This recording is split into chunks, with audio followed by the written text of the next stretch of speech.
On what we need to see from Governor Walz, I'll say something about that briefly and then turn it over to Dr. Oz.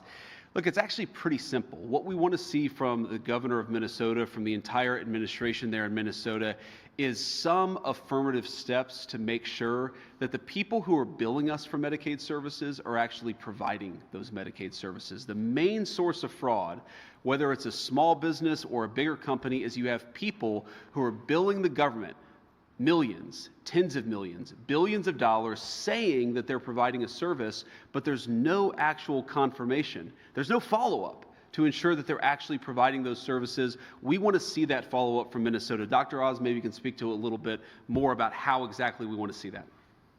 Let me combine both these questions. So on December the 7th, we sent a letter to Governor Walz asking for a corrective action plan, which is a mechanism for us to extract from the state what they think they can do to fix the problems. The answer we got back at the end of the month, which is what the deadline was inadequate. We alerted them to this. We issued guidance that we were going to defer income based on an audit of last quarter's money. So we actually went dutifully through all of the bills that were sent to us. We found that of these high-risk services, roughly half of them, you really couldn't trust the data we were looking at. It's not that the numbers don't add up. The backup to the numbers is not there. So what do we need to have happen? We need to know that the providers actually are the real providers. Oftentimes, there's no person that you can associate with the treatment itself.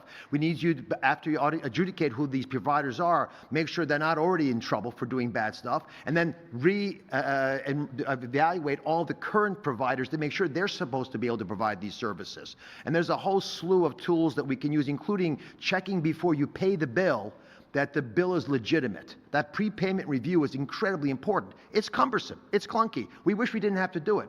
But I'm going to highlight something that the Vice President mentioned. These are services that we normally would not pay for. They're services we give to you because your family can't do them for you. If it's a hernia operation, there's a dozen people who have credentials, licensing, we can use a scar. But if your service is transporting you to the doctor's office and you can't tell me who actually drove the car and why they billed so much and did the patient even go to the doctor's office, then we have to do our job, which you would want us to do, which is to ask for some backup, and there wasn't any backup. So to echo, 60 days, that's the deadline. We expect to hear back. We've been following the rules meticulously to do this correctly, which is one of the reasons we're optimistic we'll be effective in Minnesota. Great. Vice President, I'm just wondering about this huge universe of fraud that you're talking about, $300 billion. Like, how did you arrive at that number? What number is realizable in terms of savings? And you've mentioned California. You've said that you're going to move on to other states. Can you just give us a kind of snapshot of where you see that, and are all of the states that you're going after and where you see these problems ruled by Democratic? I mean, California and Minnesota are Democratic-run states, so just a little bit of a preview. Well, you said ruled by Democrats. We didn't use that word. You did. But here's what I'd say. $300 billion in the grand scheme of how much the federal government spends on healthcare services, it sounds like a ton of money. It's actually, the federal government spends well over $1 trillion in providing medical services to the American people.